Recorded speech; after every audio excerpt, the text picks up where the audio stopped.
கண்டிப்பா ஒலி மாசை நாம கட்டுக்குள் கொண்டு வர வேண்டியது மிக மிக முக்கியமான பொறுப்பாக இருக்கிறது. குறிப்பா பாத்தீங்கன்னா குடியிருப்பு பகுதிகளில் பகல் நேரத்தில் குடியிருப்பு பகுதிகள், பள்ளிகள், கல்லூரி பகுதிகளில் பகல் நேரத்தில் 55 டெசிபிள் வரைக்கும் இருக்கலாம். இரவு நேரங்களில் 45 டெசிபிள் இருக்கலாம். இதுதான் லிமிட். அதே மாதிரி தொழிற்சாலைகள் இருக்கிற இடங்கள்ல பாத்தீங்கன்னா 75 டெசிபிள் வரைக்கும் இருக்கலாம். அதுக்கு மேல இருக்கக்கூடாது. இப்ப அதே மாதிரி பொது இடங்களையும் கண்காணிச்சுட்டு வரோம். ஏன் ஒளி மாசு ஏற்படுறதுனால என்ன பாதிப்பு ஏற்படுதுன்னா செவித்திறன் பாதிக்கப்படும். அது மட்டும் இல்லாம நரம்பு மண்டலம் பாதிக்கப்படும். மூளைக்கு செல்கின்ற நரம்புகள் கூட பாதிக்கப்படக்கூடிய முக்கியமான சூழல் இருக்கு. அதனால இந்த ஆண்டு முழுவதும் மாண்புமிகு தமிழ்நாடு முதலமைச்சருடைய வழிகாட்டுதலின் பேரில் ஒலி மாசை கட்டுப்பாட்டுக்குள் கொண்டு வருவதற்கான கடுமையான நடவடிக்கைகளை மேற்கொள்ள இருக்கிறோம் என்பதை தெரிவிச்சுக்கிறேன். தீபாவளி நேரத்தில் தீபாவளி இருக்கு. இந்த பட்டாசுகள் பல விதமான பட்டாசுகள் கொண்டு வராங்க. அதுல ஏதாவது நம்ம கட்டுப்பாடுகள் விதிக்கிறோமா? ஆமா, அதுக்கு தான் நம்ம பசுமை பட்டாசு அறிமுகப்படுத்தி இருக்கோம். கடந்த ஆண்டு பாத்தீங்கன்னா தீபாவளிக்கு அந்த வெடிக்கப்பட்ட பட்டாசுகளுடைய ஒலி அந்த காற்று மாசு ரொம்ப கம்மியாயிருச்சு கடந்த வருஷம். இந்த வருஷம் அதே மாதிரி இருக்கணும்னு நாங்க எதிர்பார்க்கிறோம். கண்டிப்பா மக்கள்கிட்ட இப்ப ஒரு பெரிய விழிப்புணர்வு வந்திருக்கு. நாம இதெல்லாம் செய்யக்கூடாது அப்படிங்கிறது. கண்டிப்பா கடந்த ஆண்டு அந்த காற்று மாசானது அதற்கு முதல் ஆண்டை விட கடந்த ஆண்டு தீபாவளிக்கு கட்டுக்குள் இருந்தது. பொதுமக்களுக்கு நீங்க சொல்ற விழிப்புணர்வு என்ன சார்? என்ன பண்ண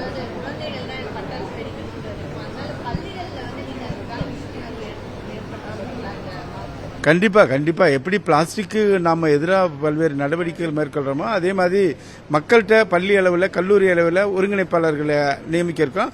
அதே மாதிரி இந்த பசுமை தூதுவர்கள் அந்த பள்ளி கல்லூரிகள் போற இடத்துல அவங்களையும் பிரச்சாரம் பண்றதுக்கு வருங்காலத்தில் மேற்கொள்ளப்படும் என்பதை தெரிவிச்சுக்கிறேன். திருமண நிகழ்வுகள்ல அதிக இறைச்சி உள்ள அதிகமா இருக்கும். அதெல்லாம் நம்ம எப்படியான அட்வைசரி மானிட்டர் பண்ண போறோம்? அதெல்லாம் ஆமா, அதுக்கு தான் இப்பதான் நம்ம ஒலி மாசை கட்டுப்படுத்தணும் அப்படிங்கிற நடவடிக்கை இப்பதான் தொடங்கியிருக்கோம்.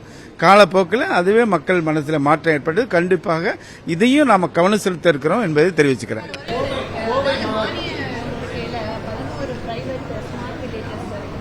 ஆமா,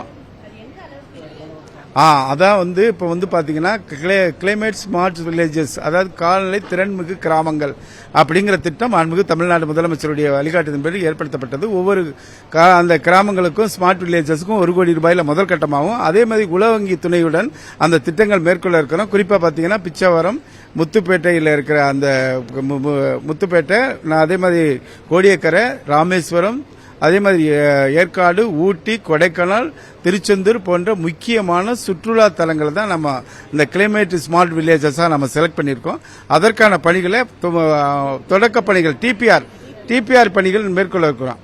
அங்கே இதுதான் அந்த ஏரியா பகுதிகளில் சுற்றுச்சூழல் பாதிக்கப்படக்கூடாது. குறிப்பா பாத்தீங்கன்னா பிளாஸ்டிக் பயன்பாடு அதிகமா இருக்கும்.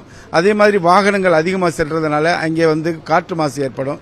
அதே மாதிரி அந்த பகுதிகளில் பாத்தீங்கன்னா மரங்களுடைய அளவு குறைஞ்சிருக்கும். மரங்கள் அதிகப்படுத்தணும். அதே மாதிரி நீர்நிலைகள் பாதிக்கப்பட்டிருக்கும். அதிகமான சுற்றுச்சூழல் அந்த சுற்றுலா பயணிகள் செல்லக்கூடிய அளவில் பாதிக்கப்பட்டிருக்கும். இதையெல்லாம் இயற்கை பாதிக்காம மீட்டெடுக்கணும் அந்த பகுதிகளில். அதான் முக்கிய நோக்கம்.